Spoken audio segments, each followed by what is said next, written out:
Hi friends, പുതിയ വീഡിയോയിലേക്ക് എല്ലാവർക്കും സ്വാഗതം. ഇന്നത്തേത് ഒരു നെയ്പായസം റെസിപ്പിയാണ്. നെയ്പായസം കഴിക്കാത്തവരുണ്ടെങ്കിൽ ഇങ്ങനെ ഒന്ന് ഉണ്ടാക്കി നോക്കൂ, തീർച്ചയായിട്ടും നിങ്ങൾക്ക് ഇഷ്ടപ്പെടും. ഇതുണ്ടാക്കാനായിട്ട് ആകെ 3 സാധനങ്ങളേ ആവശ്യമുള്ളൂ. കുറച്ച് ഉണക്കലരി, ശർക്കര, പിന്നെ കുറച്ച് നെയ്യ്. 100 ഗ്രാം അരിക്ക് ഒരു 300 ഗ്രാം ശർക്കരയാണ് നമ്മളിവിടെ എടുത്തിരിക്കുന്നത്. അരി ഇവിടെ കൃഷി ചെയ്തുണ്ടാക്കിയ അരി തന്നെയാണ് കേട്ടോ ഉപയോഗിച്ചിരിക്കുന്നത്.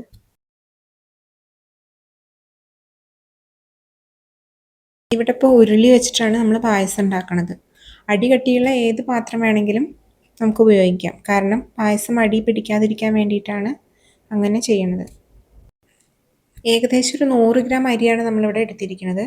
അപ്പോൾ ആ അരി എടുത്തതിൻ്റെ ഒരു 5 ഇരട്ടിയോളം വെള്ളം, 5-6 ഇരട്ടിയോളം വെള്ളം നമുക്ക് ഇതിലൊഴിച്ച് കൊടുക്കാം. അരി ഒന്ന് വെന്ത് കിട്ടണം. കുക്കറിലാണെങ്കിൽ ഇത്രയും വെള്ളം ഒഴിക്കേണ്ട ആവശ്യമില്ല. ഒരു 2-3 വിസിൽ അടിച്ചു കഴിഞ്ഞാൽ നമുക്കത് ഓഫ് ചെയ്യാം. വീഡിയോ ആദ്യമായിട്ട് കാണുന്നവരാണെങ്കിൽ ഒന്ന് ലൈക്കും സബ്സ്ക്രൈബും ചെയ്യണേ. ഇനി ഇതൊന്ന് അടച്ചു വെക്കാം. ഇത് തിളച്ച് വരുന്ന സമയത്ത് നമുക്ക് തീയൊന്ന് കുറച്ച് വെക്കാം. കുക്കറിലാണെങ്കിൽ 2-3 വിസിൽ വരെ വേവിച്ചാൽ മതി. അരി തിളച്ച് വന്നിട്ടുണ്ട്. ഈ സമയത്ത് നമുക്ക് തീയൊന്ന് കുറച്ച് കൊടുക്കാം. ഇനി അങ്ങനെ കുറഞ്ഞ തീയിൽ കിടന്ന് വേവട്ടെ. ഇനി ഇത് വേവണ സമയം കൊണ്ട് നമുക്ക് ശർക്കര ഉരുക്കിയെടുക്കാം.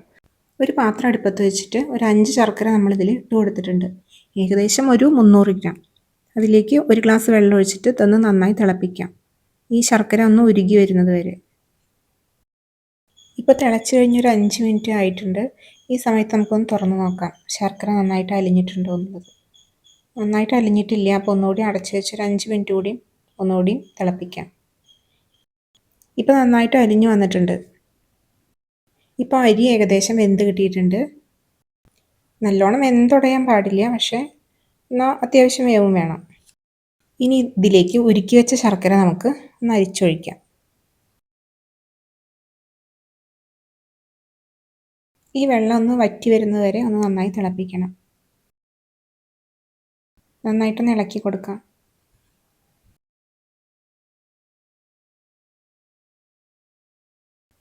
ഇപ്പോൾ പായസം നന്നായിട്ട് തിളച്ച് വന്നിട്ടുണ്ട്. ഈ സമയത്ത് ഇതിലേക്ക് 1 ടീസ്പൂൺ നെയ്യ് നമുക്ക് ചേർത്ത് കൊടുക്കാം.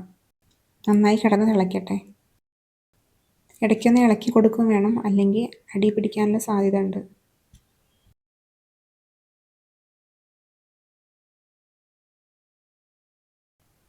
ശർക്കരയിൽ കിടന്നിട്ട് അരി നന്നായി വെന്ത് കഴിഞ്ഞാൽ മാത്രമേ നെയ്പായസത്തിൻ്റെ ശരിക്കുള്ള രുചി നമുക്ക് അറിയാൻ പറ്റൂ.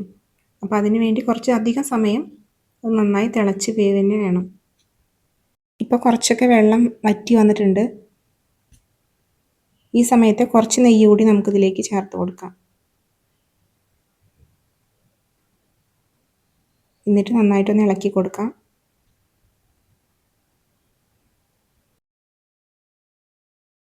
ഈ റെസിപ്പി നിങ്ങൾക്ക് ഇഷ്ടമാവുമെന്ന് ഞാൻ കരുതുന്നു.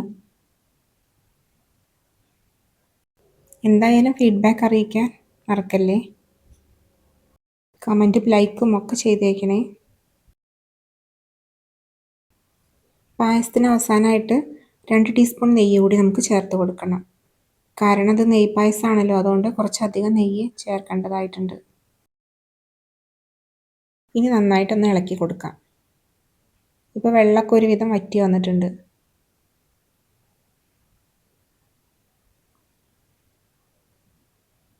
നേരത്തെ വേവിച്ച് വെച്ച ആ ചോറിനേക്കാളും ചോറ് അരി ഒന്നുകൂടി ബലം വെച്ച് വന്നിട്ടുണ്ട് ശർക്കരയിൽ കിടന്നിട്ട്. ഇനി ഇതിലേക്ക് നമുക്ക് ഒരു നേന്ത്രപ്പഴം 4ആയി നുറുക്കിയത് ചേർത്ത് കൊടുക്കാം. നേന്ത്രപ്പഴത്തിൻ്റെ പകുതി മാത്രമേ എടുത്തിട്ടുള്ളൂ. ഇപ്പോൾ പായസം റെഡിയായി. ഇനി ഇതിലേക്ക് പൊടിച്ചു വെച്ച ചുക്ക് പൊടിയോ അല്ലെങ്കിൽ ഏലക്കായ പൊടിച്ചതോ ചേർത്ത് കൊടുക്കാം. ഏതെങ്കിലും ഒന്ന് ചേർത്താലും മതി. ഇനി നമുക്ക് അമ്പലത്തിൽ നിന്നൊക്കെ കിട്ടണ പോലെ തെച്ചിപ്പൂവും തുളസിപ്പൂവും ഒന്ന് വിതറി കൊടുക്കാം. നെയ്പായസം നിങ്ങൾക്ക് എല്ലാവർക്കും ഇഷ്ടപ്പെട്ടെന്ന് ഞാൻ കരുതുന്നു. ഇതുപോലത്തെ സിമ്പിൾ റെസിപ്പികൾക്കായിട്ട് ഈ ചാനലൊന്ന് സബ്സ്ക്രൈബ് ചെയ്യാനും ലൈക്ക് ചെയ്യാനും ഒന്നും മറക്കരുത് കേട്ടോ. Thank you for watching.